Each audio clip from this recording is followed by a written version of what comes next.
Is Mammotion the company for you to buy your robot from? Founded by a former member of DJI, a lot of DJI engineers came over from that company to form Agile X. Then they entered into the consumer realm several years ago, and they came to the market with their Luba 1 2 years ago, and then the Luba 2 last year, and now they're really confident because they've come out with 4 different models for 2025. This guy is really good for smaller yards that aren't super complex with the terrain. $899 for the Yuka 600. And then you move over here, we still got relatively unchallenging terrain. We're not dealing with a lot of slopes. We've got the regular Yuka.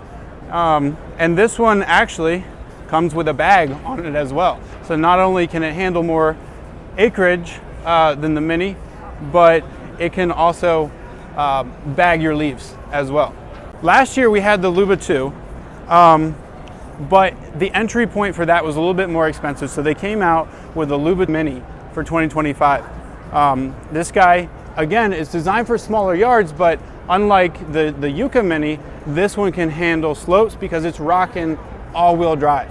All 4 wheels are hub motors, and then one other distinction between this guy and the next model up is we just got a single cutting disc here, whereas this one's got 2 for a roughly 16-inch cutting width. And then what I would call Mammotion's flagship model is the Luba 2X. This guy's had significant improvements made over the Luba 2 from last year. We've got a better processor, it's more AI enabled, so we're gonna see better object recognition, better performance underneath the tree canopy, 30% efficiency improvement over last year's model to where this thing will cut 30% faster. Oh, one other thing, with the new Mini models, they've actually added on the back here, we can see 4 bolts essentially to get to the battery inside.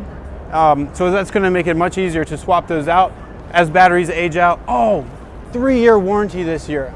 So Mammotion is really stepping up their game. They're really confident. They really think they've hit the nail on the head, and they're so confident they're putting their money where their mouth is, and they've extended it not a 2-year warranty anymore, but 3 years. So they really believe in their product, and they really are getting bold with their engineering choices too, as they've come out with 4 new models this year. So happy to see Mammotion really stepping up to the plate and giving people more options and better prices. This one starts out at 1/4 of an acre, and I think they got a 1/2 acre model, and then maybe a 3/4 acre model for this guy.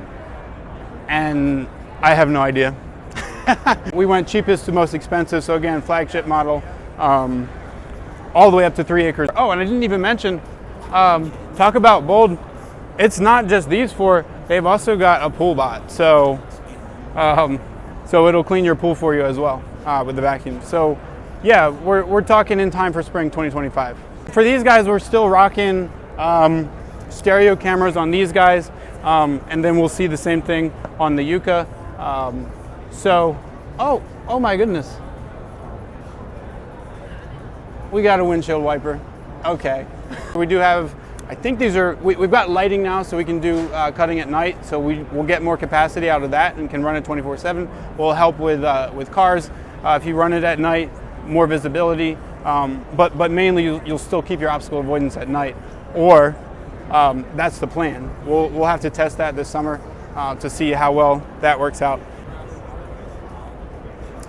So we got about 3 inches here on the edges that we're gonna leave untrimmed, so it will hug pretty close to the edge. But like previous years and like most other mowers, you're still gonna have to hit the edges once a week or whatever. For me, it'll probably be once every other week to trim up those edges and keep it looking nice. We're in year 3 now for Mammotion, and they were very reactive to user requests, especially in the first year. Kind of bit them in the butt a little bit in 2024. They were so reactive. I think it was in the middle of the summer 2024. They pushed out a firmware update that temporarily caused the RTK base station, had some issues there. So they're definitely being more reserved, but it also is more mature. They fixed a lot of the bugs. And so overall, just year over year, we're going to see continuous improvements, but now after 3 years, it's very stable. Even at the end of 2024, I was pretty much hands off completely with my Luba. Battle of the bots here. So which is better, Segway or Yarbo? Segway or Luba? So with the Luba, again, you got 4-wheel drive. Segway is still working on that. We're going to see that in 2026. And again, we got a better price point here, about 20% cheaper than the equivalent from Segway. And